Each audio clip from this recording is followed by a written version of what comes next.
The Avengers radio series, a cultural phenomenon in South Africa back in the 1970s. South Africa was a country with no national television service. It wasn't until 1976 that the country would get its first taste of television broadcasts. But before that, radio was the primary medium of entertainment and information for the masses. This was the context when The Avengers, a British spy FI series, made its debut on South African radio and became a cultural phenomenon. The Avengers was a British television series that originally aired from 1961 to 1969. The show revolved around the adventures of John Steed, a suave and sophisticated secret agent, and his various female associates. The series was a unique blend of traditional spy thriller elements with science fiction and fantasy, which set it apart from other shows of its time. While the series was hugely popular in the UK and had also made a significant impact in the American markets, being one of the rare British series given a network transmission slot, it was virtually unknown in South Africa. This was primarily due to the lack of a national television service in the country until 1976. However, as a film series, The Avengers was able to gain some exposure in South Africa through film rentals. But it was the launch of the radio series that truly brought The Avengers to the masses in South Africa. Come and listen at www.myclassicradio.net. And stay tuned right now for those two characters of many characters, CBS Radio's Bob and Ray. And now Bob, Elliott, and Ray Goulding present the CBS Radio Network.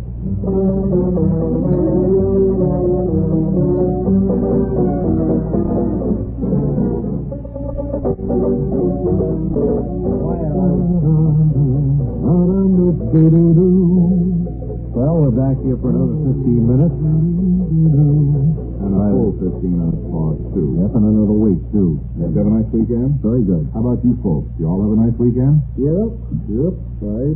I wasn't looking at you, sir, really, but I'm glad you did. I was looking at you, ma'am. How did you have a nice weekend? Well, pretty good, except without going into too much detail. nagging pain. Yeah. Well, I hope it's better. And... Well, it's better sometimes. If I can elevate my head. Yeah. Well, are you comfortable there? Or can we Pretty get you... good. All right. Well, I think you're in for a very good program because we've planned some That's why exciting I'm things. here. They advised me to come here for a chuckle. You came in from Rosedale, didn't you? It was, 28 miles from here. Uh-huh. Well, I hope you have a lot of chuckles out of the program. As you know, My head is tilting a little now, so that'll mean the ache will. maybe the gentleman next to you can prop your head up there a little bit. All right, sure. How's this, lady? Just about. Fine. That's good, vertical line. Well, I can't do this for 15 minutes. Well, it isn't really 15. Myself. Look at my arm. It's a little bit... what's the matter with your arm? Wow, I fell off a ladder. You look like you've been shoveling snow or something. Well, I've been doing that, too.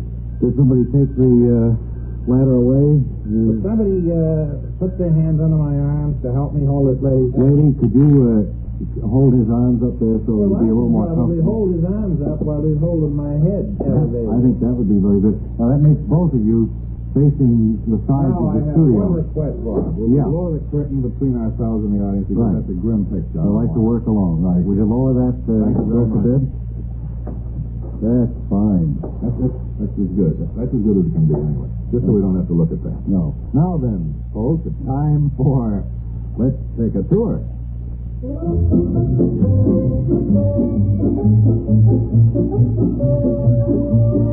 Hello, this is Harvey Swenson welcoming you to Let's Take a Tour. And today we're visiting the factory of the Midas Silk Shirt Company up here in Dillingham. With me is Mr. Calvin Swedge, production supervisor, to explain the shirt-making process as we go along. You ready, Mr. Swedge? But first, I want you to step into this little cubicle. Is there a shirt in there, Mr. Swedge? No, it's an alarm system that will tell us if you have any metal on you. Can you step inside, please? All right. All right. Sit out, Mr. Swenson, please. Now, apparently I have some metal on my person. Well, most of us do, Mr. Swenson. Now, if you'll follow me. How many people work at this factory, Mr. Swedge? Must be at least 300. Well, we have 16 people working for us. Mm-hmm. Now, follow me, if you will.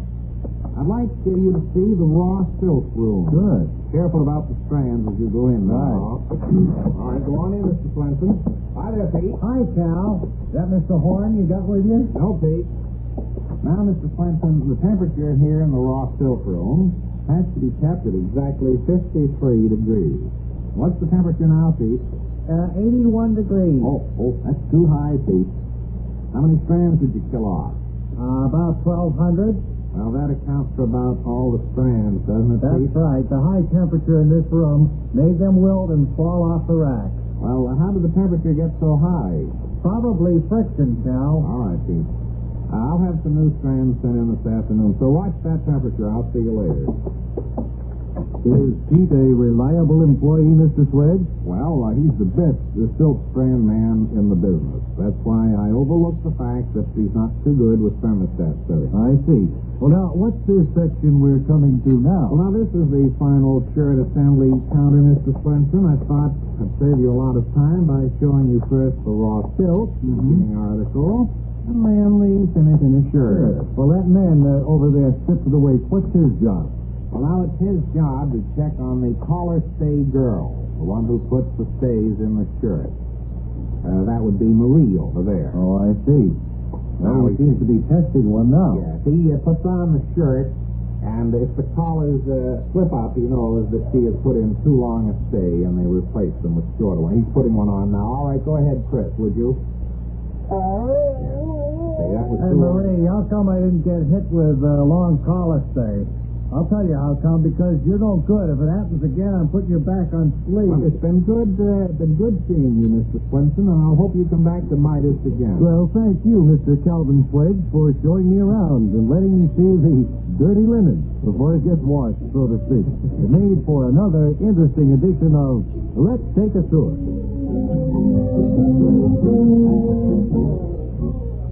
Here's the name just handed to me. Does it mean anything to you, Arthur Godfrey? Wait a minute. I think so. On the radio, isn't he? That's him, on our radio. In fact, CBS radio. Only one difference, however.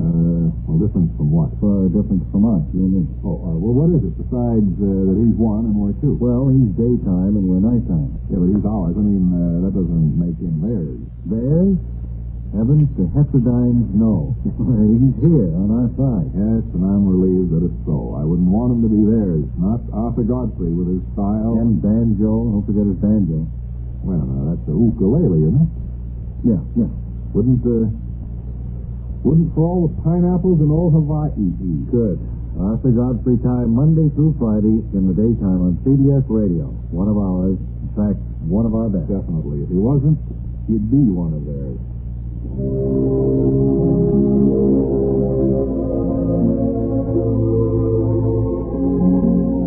now this is the Louis L. Latimer Human Counseling Hour, where burdens are gently lifted from the shoulders of troubled people and are disposed of neatly and discreetly. Our first case concerns a certain Miss J.C. Before you speak, ma'am, you may disguise your voice if you so desire. Now, my dear, what is the problem you'd like lifted from your shoulders? Try to make it as brief as possible and compose yourself. It's not going to do anybody any good to cry, is it? Now, go on with your story, please. Well, last week. Well, Miss J.C., I feel that you're feeling just a little bit sorry for yourself. You know, a very wise man once said, a woman's tear ducts are nothing more than twin fountains of self-pity. Don't you agree, Miss J.C.? Well, I suppose so, Mr. Human Counselor. Louis L. Latimer will do. Now, let's hear your problem. Well, look at this picture of me that appeared on last week's society page. Oh, yes. And as I read the information beneath your picture, I see that you're the bride-elect of Stuart Hinkle, graduated from the Tropsy School for Boys, attended Tokyo Business College, received 1 degree from the Foreign School of Trade, and another from the Balfour School of Commerce. That's Stuart, all right. Yeah. He's chairman of the Treehaven Financial Society, treasurer of the Legal Tenders of America, and Mr. Hinkle is also well known around the Mint. Well, Miss J.C., I don't see that you have any real problem. In fact, I would think... Well, take another look at that ghastly photograph of me, Mr. Latimer. Isn't it a terrible picture? Well, Miss J.C., you're not very nice looking in person either. Well, I thought you were going to lift the burden from my shoulders. Now, there again, you're thinking of yourself. You see, I'm in this thing as deep as you are, Miss J.C. Now, please try to control yourself and go on. Well, right after this picture appeared in the paper, Stuart's relatives began phoning me, and they all had pretty much the same thing to say. Well, do you feel up to telling us what it was they had to say, dear? Well, they all called up to tell me that I wasn't very nice looking. But they thought Stuart could do a lot better. Well, my child, that was probably their way of being nice. It was not. One of them even said I had a face that could stop a clock. Well, Miss J.C., the damage is done. Your picture appeared in the paper, and it's true. It created a bit of adverse comment. What you should have done was to have brought up all the papers as soon as they hit the newsstands, and if you had...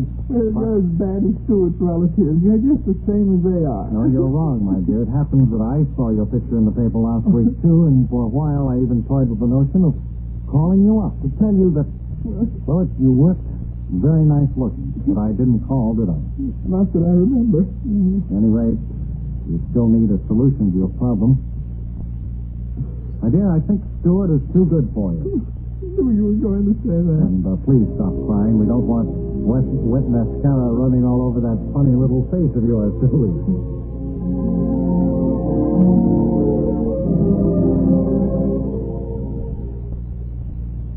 And now, important news about fast relief for cold misery. Bob, that kind of news is always important, especially when it comes from 4-way cold tablets. Meet lovely Hollywood star Mona Freeman. Hello. All of us in motion pictures simply dread cold. Imagine trying to give a top performance with head and body aching and that awful feverish feeling. I have to fight cold miseries fast. How do you do that, Miss Freeman? At the first sign of a cold, I take marvelous 4-way cold tablets. 4-way's the fast way to relieve cold distress, even of nasty virus colds. You're right. Clinical tests of all the leading cold tablets proved 4-way fastest acting. In minutes, 4-way's exclusive formula feeds wonderful pain reliever into your bloodstream and all through your body. In the same time, the other leading brands showed no trace of pain-relieving medicine. None of the other leading cold tablets, only 4-way, started so fast to relieve all these cold miseries. Relieves muscular pains, headaches, Reduces fever. calms upset stomach. Also overcomes irregularity. Get 4-way cold tablets today, the fast way to relieve those nasty cold miseries so you begin to feel better right away. 4-way, only 29 cents. Thank you, sir. Ray, I'm going out to bowdlerize the part of the show we've already done. You're going to what, boss? Bowdlerize it. Right. And I'll be back.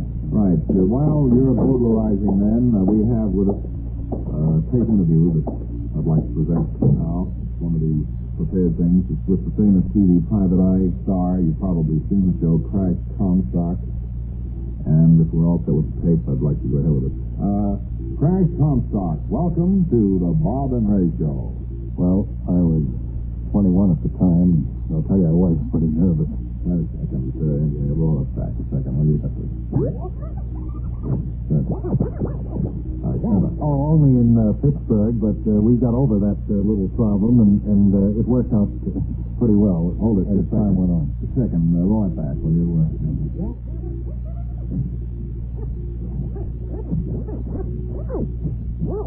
All right. Say, Crash, I understand that yours is one of the longest and most successful private eye shows on TV. You're going into your 5th year now.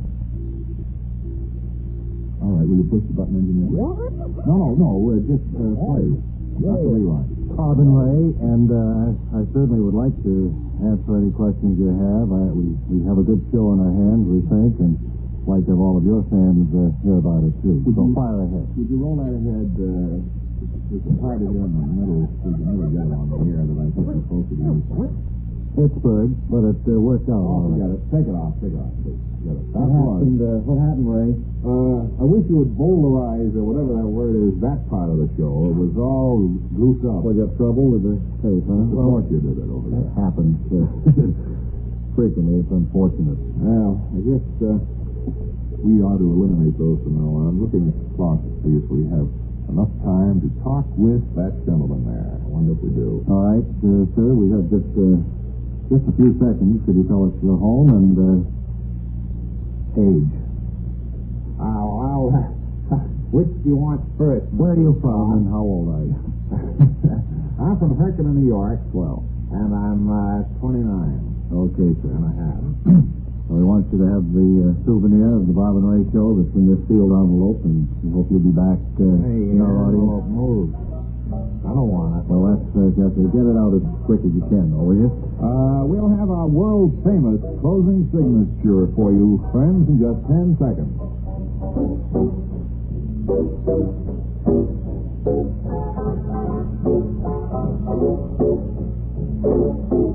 Well, here it comes. Get ready. Until tomorrow, this is Ray Goulding reminding you to write if you get work. Bob Elliott reminding you to hang by your thumb. This is the CBS Radio Network.